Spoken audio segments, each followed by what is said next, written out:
নির্বাচনে প্রতিদ্বন্দ্বী একটি রাজনৈতিক দল স্বৈরাচারের ভাষায় কথা বলছে উল্লেখ করে বিএনপি চেয়ারম্যান তারেক রহমান বলেন, বিএনপি সমালোচনার পরিবর্তে দেশের মানুষের ভাগ্য উন্নয়নে পরিকল্পনা নিয়ে সামনে এসেছে।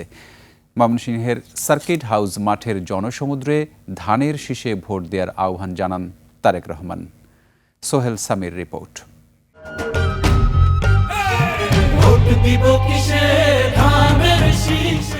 দুপুর 11টার দিকে গুলশান থেকে ময়মনসিংহের উদ্দেশ্যে রওনা হয় বিএনপি চেয়ারম্যান তারেক রহমানের গাড়িবহর।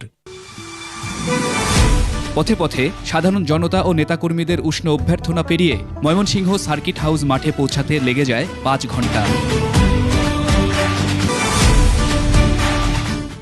তারেক রহমানের আগমন উপলক্ষে সকাল থেকেই সমাবেশ স্থলে আসতে থাকেন নেতাকর্মীরা। বিকেলে তা রূপ নেয় জনসমুদ্রে। নানা রঙের পোশাক, ব্যানার, ফেস্টুন হাতে স্লোগানে মুখর পুরো ময়দান।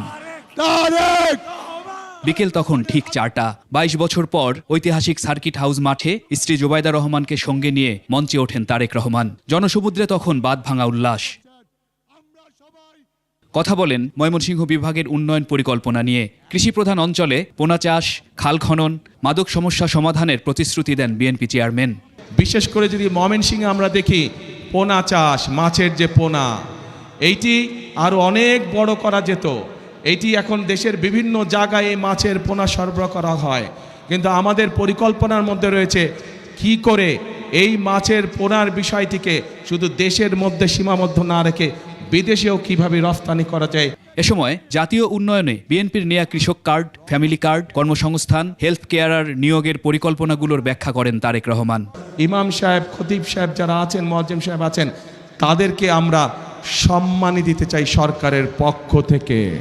নির্বাচনে প্রতিপক্ষ একটি রাজনৈতিক দল পুরনো স্বৈরাচারের ভাষায় কথা বলছে উল্লেখ করে তারেক রহমান বলেন, বিএনপি সমালোচনা নয়, দেশের মানুষের ভাগ্যোন্নয়নের পরিকল্পনা নিয়ে এসেছে।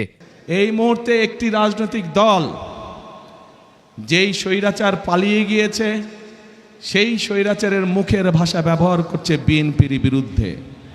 ঠিক সেই স্বৈরাচার যেভাবে বলতো তাদেরই ভাষা ব্যবহার করছে বিএনপি। তাদের বক্তব্য যে দুর্নীতিতে বলে চ্যাম্পিয়ন ছিল। তা আমার প্রশ্ন 2001 থেকে 2006 সাল পর্যন্ত তাদেরও তো 2জন সদস্য বিএনপির সরকারে ছিল না? ছিল। তো বিএনপি যদি অতই খারাপ হয়, তাহলে ওই 2 ব্যক্তি কেন পদত্যাগ করে চলে আসেনি? এরপর ধানের শীষের প্রার্থীদের পরিচয় করিয়ে দিয়ে তাদের কাছ থেকে উন্নয়ন বুঝে নিতে ময়মনসিংহবাসীর প্রতি আহ্বান জানান তারেক রহমান। এদেরকে জিতাতে হলে আপনাদেরকে এগিয়ে আসতে হবে। সোহেল সামি, 21 টেলিভিশন, ঢাকা।